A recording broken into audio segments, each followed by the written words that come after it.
আসসালামু বন্ধুরা, আমি এখন আছি আমার লাভবার্ড সেটআপে। তো লাভবার্ডে দেখতেছেন প্রত্যেকটা পাখির কিন্তু ব্রিডিং বক্স লাগানো। তো এখন আসলে ব্রিডিং বক্স লাগানোর পরবর্তীতে আমাদের যে কাজগুলো থাকে সে বিষয়ে নিয়ে আজকে আমি কথা বলবো। সেটা হচ্ছে যে আপনারা অবশ্যই পাখি যখন ব্রিডিং বক্স দেবেন প্রতিনিয়ত সফট ফুড দেবেন। তো আজকে যদি আমি আমার পাখির যে আমি সফট ফুডটা দিচ্ছি সেটা কিন্তু আপনাদের সাথে আমি তুলে ধরি, আপনাদের দেখাই।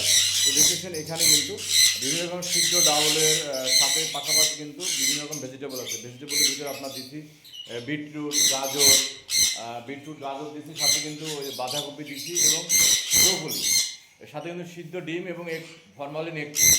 এইগুলা কিন্তু আমরা আমাদের পাখিকে এই একটা 15 দিন দিব, যে ব্রিডিং বক্সে বাচ্চা ডিম পাড়া পর্যন্ত। ডিম পাড়া শুরু হয়ে গেলে অতটা হাই প্রোটিন আর দেওয়া যাবে না, কারণ সেখানে যদি বেশি আপনি প্রোটিন এবং ক্যালসিয়াম জাতীয় খাবার দেন সেক্ষেত্রে পাখির শরীরে আবার পুনরায় হিট চলে আসবে, সেক্ষেত্রে কিন্তু ডিমে তাপ দেবে না। এই বিষয়টা অনেকে বোঝার চেষ্টা করে না, অনেকে জানে না। এই বিষয়গুলো অবশ্যই আমরা খেয়াল করবো যারা আমরা পাখি পালি বা পাখি নিয়ে কাজ করার চেষ্টা করি। তো অবশ্যই আমরা যারা পাখি পালবো তারা পাখির সংক্রান্ত বিষয়ে বিষয়ে জানার চেষ্টা করবো, বোঝার চেষ্টা করবো। যদি আমার টেস্টটা আপনাদের ভালো লাগে অবশ্যই ফলো রাখবেন। আমি কিন্তু পাখি সংক্রান্ত বিষয় নিয়ে ভিডিও করি, পাখি সংক্রান্ত বিষয় নিয়ে কথা বলি।